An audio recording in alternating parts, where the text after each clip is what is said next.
Subscribe to our YouTube channel and don't forget to press the bell icon to get all the latest updates.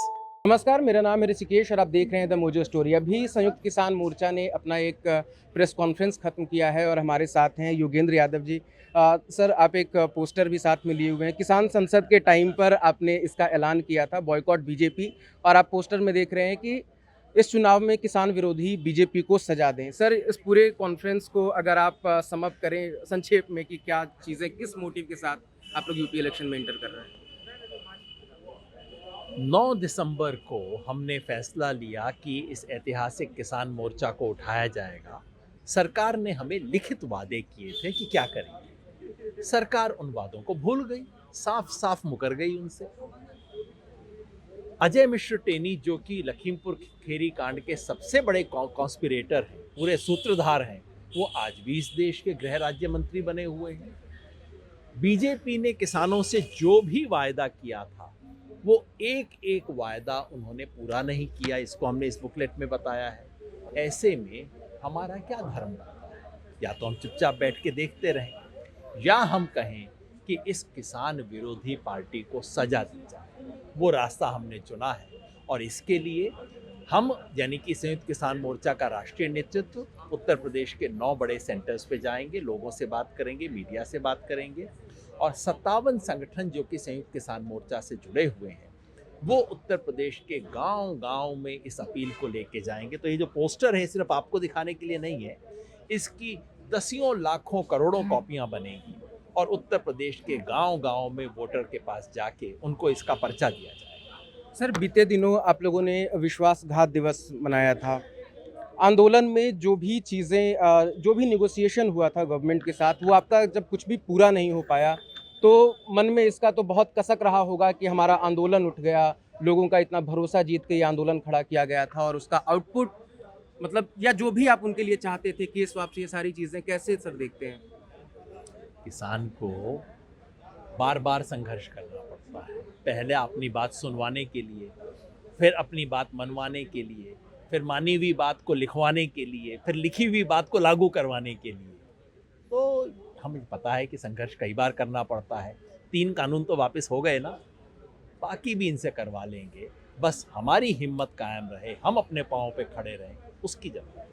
तो मतलब ground level पे किस तरीके से ये चीज़ें काम करेंगी? जैसे आपने बहुत सारे पोस्टर्स बनवाए हुए हैं, जब आप वहाँ ग्राउंड पे उतरेंगे, लोगों से मिलेंगे, तो क्या आपकी अपील रहेगी उनसे? अपील बिल्कुल एक, हमें कोई मतलब नहीं आप किस पार्टी को वोट दें, ना हम किसी कैंडिडेट के लिए वोट मांग रहे हैं, ना किसी पार्टी के लिए वोट मांग रहे हैं। बस हम सिर्फ एक चीज़ कह रहे हैं, इस किसान विरोधी बीजेपी को आप सजा दो। कैसे दोगे आप हमसे बेहतर जानते हो, क्योंकि वोट की चोट यही एक बात समझती है पार्टी, और कुछ समझती नहीं है।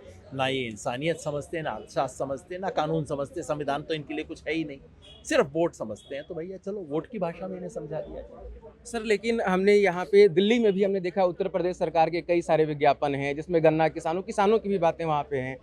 तो आपको क्या लगता है कि जिस तरीके से उनका प्रचार चल रहा है और जो चीज़ें वो मतलब कह रहे हैं कि हमने ये चीज़ करके दिखाई है, तो ऐसे में कन्विंस करना कितना मुश्किल होगा? और आंदोलन भी अब खत्म हो गया है। 3 कृषि कानून के किसान दिल्ली आके विज्ञापन नहीं देखता। किसान को पता है कि उसको गन्ने का पैसा मिला कि नहीं मिला, किसान को पता है कि उसकी एमएसपी का क्या हुआ, और किसान जानता है कि उसे खेत के अंदर आवारा पशु से छुटकारे के लिए सारी रात कहाँ गुजारनी पड़ती है। किसान समझ जाए। सर, लेकिन संयुक्त किसान मोर्चा तो अब तो कमज़ोर हो गया आंदोलन के बाद। कितने सारे लोग उसमें से टूटकर चले गए, जाति में, धर्म में बँट गए, वहाँ चुनाव लड़ रहे हैं, तो कमज़ोर तो हुआ है। जाति धर्म में कौन बटा है? मैं तो समझ नहीं, आप नाम बताइए तो। नहीं, मैं ये कह रहा हूँ कि इलेक्शन ठीक है, हो सकता। पंजाब में कुछ हमारे साथियों ने एक पार्टी बना के लड़ने का फैसला किया, हमने उसी दिन कह दिया इनसे हमारा कोई संबंध नहीं है। तो उससे तो मैं तो जो समझ रहा हूँ, लोग जो कह रहे हैं किसान मोर्चा उससे तो ज़्यादा मजबूत हुआ है। लोग कह रहे हैं आपने बिल्कुल ठीक स्टैंड लिया है। किसान मोर्चा तो इससे मजबूत हुआ है। वो लेकिन उसमें आपके कई महत्वपूर्ण लोग थे, गुरनाम सिंह चढ़ूनी थे, बहुत तो ये सब थोड़ा तो आपको लगता है, अगर मान आप लीजिए उनसे पूछिए जाके कि वो क्या समझते हैं, संयुक्त किसान मोर्चा के साथ हैं या नहीं। वो बार बार कहते हैं कि हम तो मोर्चा को कभी नहीं छोड़ेंगे। मोर्चा कहता है कि ना, गलत काम लोगों से साथ नहीं करेंगे। तो मोर्चा तो मजबूत हुआ है, कमजोर था। मतलब मोर्चा कभी नहीं अपनाएगा, आप चाहे जो भी हो जाए? मैंने ऐसा कतई नहीं कहा भैया, आपकी बातें हैं। तो मोर्चे ने स्पष्ट कहा है कि 4 महीने बाद हम फैसला लेंगे इस सवाल पे, अप्रैल के महीने में बैठेंगे तब फैसला लेंगे।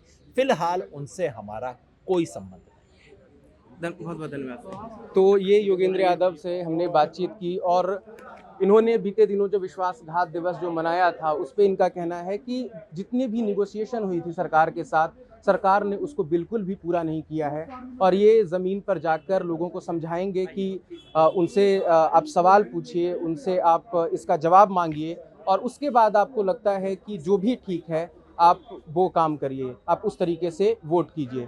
और संयुक्त किसान मोर्चा के कई सारे जो संगठन लोग जो अलग हुए हैं उस पर इनका कहना है कि अभी वो उनके साथ नहीं हैं और अभी वो उनको नहीं अपनाएंगे, लेकिन 4 महीने बाद शायद वो इसका फैसला लें कि इन्हें संयुक्त किसान मोर्चा में रखना है या नहीं। मोजो स्टोरी के लिए मैं ऋषिकेश, दिल्ली से। It's great to see you here. Thank you for watching our work. If you haven't subscribed yet, don't forget to click the bell icon and subscribe to Mojo Story and support independent, robust journalism.